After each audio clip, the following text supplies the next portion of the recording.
período de exílio babilônico, 70 anos, e o povo sofrendo. Agora Jesus, nós enxergamos quando Jesus chega e inicia seu ministério, o reino dividido. O reino de Judá, que era Israel, o reino de Judá, que estava ali o povo que se achava melhor do que o povo samaritano. A Bíblia vai dizer que naquele momento, no capítulo 4, Jesus, aonde chegava, ele começava a ser perseguido, questionado. Por que questionar? Porque o que Jesus falava e como ele falava e aonde ele chegava, havia uma transformação. Quando Jesus abria a boca, poderia ter contenda, poderia ter problemas adversos, mas Jesus estava ali falando algo que eles nunca tinham ouvido. Estava ali curando, estava ali proclamando, falando de algo que eles nunca tinham pensado em ouvir. E Jesus estava agora ali, os fariseus, os doutores da lei, começaram a questioná-lo, começaram a pressioná-lo. E quando isso acontecia, Jesus, como filho de Deus, ele podia dizer: não, mas eu sou filho de Deus. Que conversa é essa? Vocês quererem me humilhar, vocês quererem me perseguir, não é isso? Eu poderia ter feito isso, mas Jesus nunca fez isso. Jesus tinha uma missão, e essa missão tinha que ser cumprida. Deixa eu dizer algo para você nessa noite. Deus tem um chamado na tua vida. Deus tem uma missão para comigo e para com você. E até que ela se cumpre, você tem que se colocar debaixo da mão do Senhor.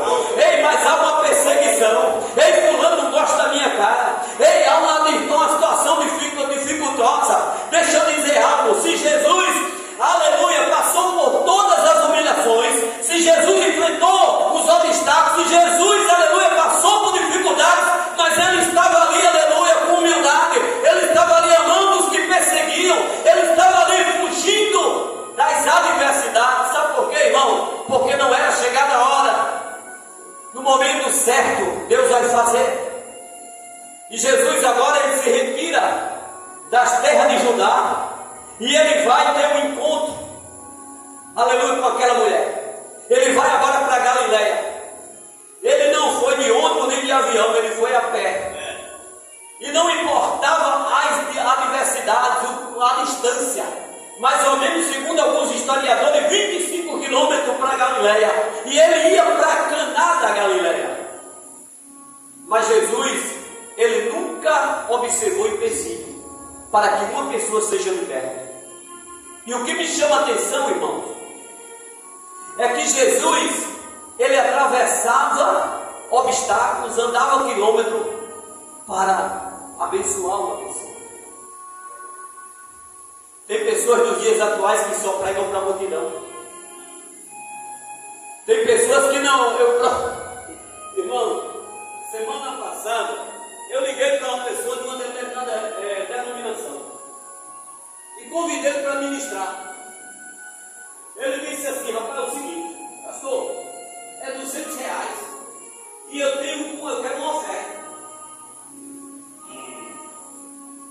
Esse R$200 é para quê, irmão? Não é a gasolina, tá certo? E a oferta nós não temos condições de dar. Você aceita uma oferta de R$2, 3?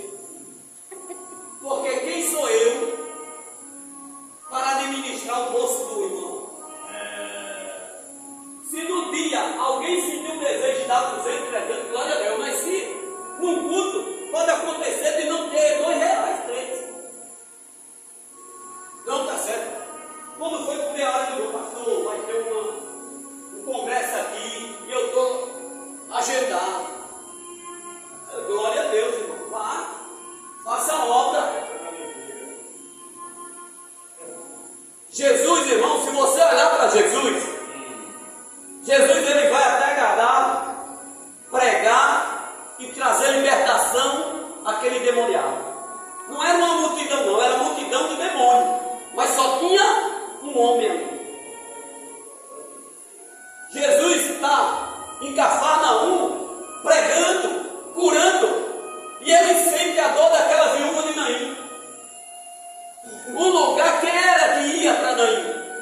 judeus queriam chegar naquele lugar, naquele vilarejo. Um lugar pobre, ao sopé do monte, perto de Nazaré. Quem era que ia para um lugar onde os judeus não tinham como um lugar decente? Mas Jesus, ele não olha para os obstáculos, ele sai e caminha mais de 20